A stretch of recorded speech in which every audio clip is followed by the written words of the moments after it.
Unai Emery time, everybody. We're looking at a 4-4-2 today with like inverted wingers and the interesting role of like the Diaby slash Bailey role, but we're going with Diaby because he's absolutely electric in FM24. As always, the link is down in the description to the Patreon where you can get the download as part of supporting the channel. Big shout out to everyone that is on the screen right now.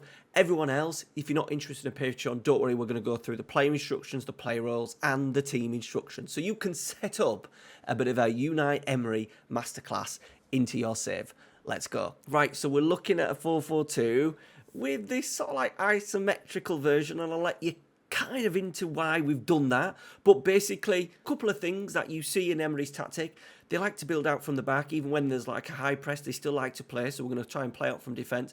Two wide players coming in. It's quite a fairly narrow system with the use of the sort of like the fullbacks going around and in behind, sometimes on overlaps. We've got Watkins obviously leading the line, and then we've got Moussa Diaby on that sort of like right half space, right channel, drifting from the right into those really high attacking areas. So that's what we're looking at with this tactic. So sweeper keeper on support, Emilio Martinez. Right back now, over the last few weeks, it has been Ezri Konsa. So they've been kind of playing with this fullback on support role. Two ball-playing defenders. Remember, we want to play out from the back as much as possible. So two ball-playing defenders. Once again, pretty basic.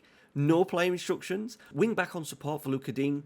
Into the middle of midfield, we've got Douglas Luiz as a deep line playmaker on support with Tielemans or the Camaro. We have been Camaro in there, but he actually got sent off for me. So we're going Tielemans in there, defensive midfielder on support.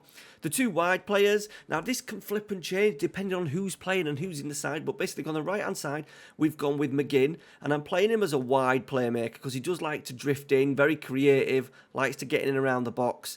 I do like John McGinn, really good player, so we've got him as a wide playmaker on support. And then the left-hand side, it's kind of been Zaniolo. I think Coutinho, Buendia would have been good options out there. Jacob Ramsey, I think, has just come back from fitness. He's probably more likely to go in there. And I can imagine him driving on into these central spaces.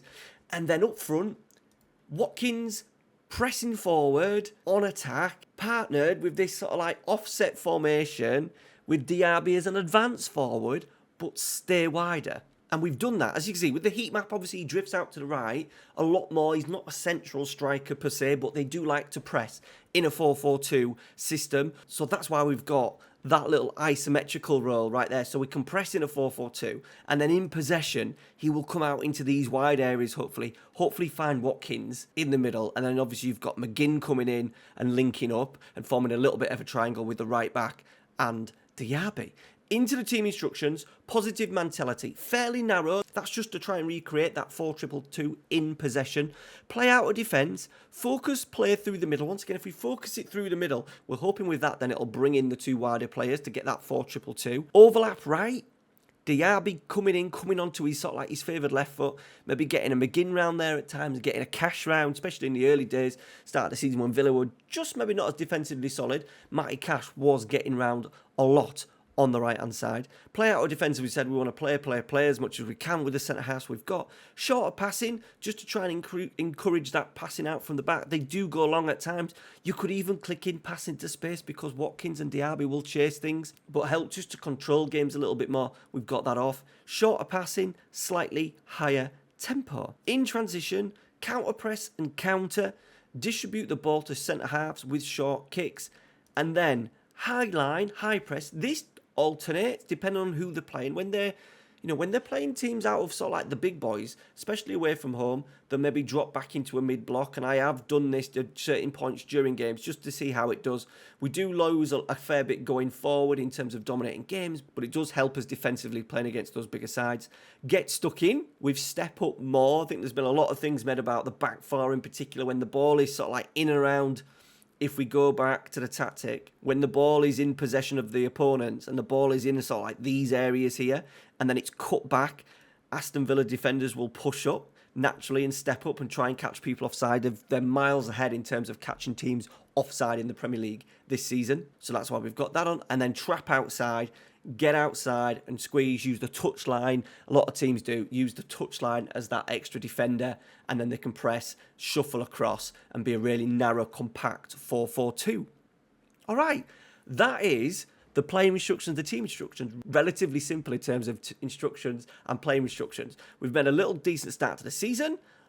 4-0 Brighton, 2-1 Forest, 3-1 Burnley. We also beat Dortmund as well in pre-season. Let's go and see how it looks in the match engine. Okay, so this goal is all created by Diaby. Kamara actually ends up scoring like a little bit of a worldie in terms of XG, but the principles are there and how we work. The role of McGinn coming inside when Diaby goes out wide. So as you can see, we've kind of got this offset 4-4-2 at the moment, but what it does do is exploit any fullbacks that are just looking to press a little bit high and stretches the two centre-halves a little bit. So we're just going to highlight Diaby. We'll also highlight Di McGinn and Louise that all get involved on this right-hand side. So it comes back to Carlos, into Cash, and then it's a ball in a channel. Like you can imagine Diaby, he did this so well at Leverkusen.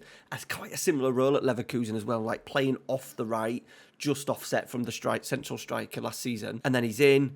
McGinn then, wide playmaker, instead of coming around and trying forming an overlap, that's generally down to the fullback, and you'll see McGinn coming inside, in and around the penalty area. He's so good at these sort of like these passes, these little crosses into the box, these shots from the edge of the area. He then tees up Louise, who then tees up Kamara. Look, it's a wonderful goal, but that thing with Diaby just offset on that right-hand side. Obviously, he's got the pace, the directness to get in behind, exploit spaces left by fullbacks. I think we'll have a lot of success against teams that are pressing high or maybe, wing-back on attacks, complete wing-backs.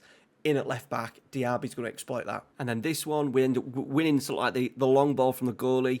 We're in. As you could see, Diaby has started wide, but he's coming in. He links really well. Movement of Watkins and obviously the pace, the directness of Diaby gets himself on the score sheet. Again, really good start to the season, beating Brighton 4-0. And then with this one, we do get a little bit of a look. Diaby ends up scoring a tap-in, but I'm just going to highlight, obviously, the role of Cash, John McGinn, and there is Diaby there. And I think because Cash ends up going wide with it, it drives the wide playmaker inside, and McGinn is vital for this goal.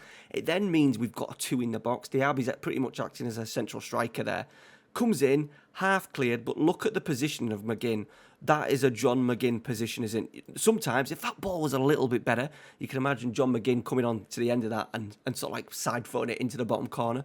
But he doesn't. He plays a lovely 1-2, hits the bar, and Diaby's there on that right-hand side to tap in. But just that role of McGinn, really starting to enjoy wide playmaker on the right or even on the left, just tucking in and allowing them fullbacks and those sort of like advanced forwards in that right channel to sort of like work that area. It also then does, it generally gives you that overload where we've got our 2 sitters in there. We might have the inverted wing, so sometimes we'll have a 4v3 or even a 4v2, 3v2s in the centre, especially in the final third. And then in the dying minutes, we end up getting a winner, and once again, McGinn, Watkins, Diaby combined. It's 10v10. We did actually do really well because we got a man sent off after 3 minutes in Kamara. They then got a man sent off on 38, so it's been a little bit of an open game, but Douglas Luiz comes in.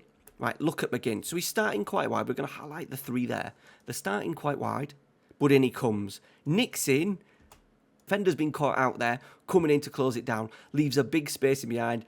McGinn is so clever in sort of like helping it along, and now Forest have got a problem. Watkins is in. McKenna's going to have to come across, but he's not going to have the pace to deal with Diaby, and we get a well-deserved winner. Tremendous little move, all about the McGinn movement coming inside, allowing that space for Diaby to attack, pulling out a fullback as well, giving him even more space. Remember, defenders, in particular the Nottingham Forest ones, do not want to go into those wide areas. And here we go again. It's the Diaby, Watkins, there's Diaby in that sort of like right channel. Cash has already gone. Is that Cash? Yeah, Cash on the overlap. Where is McGinn? Just holding his position, trying to get on the ball.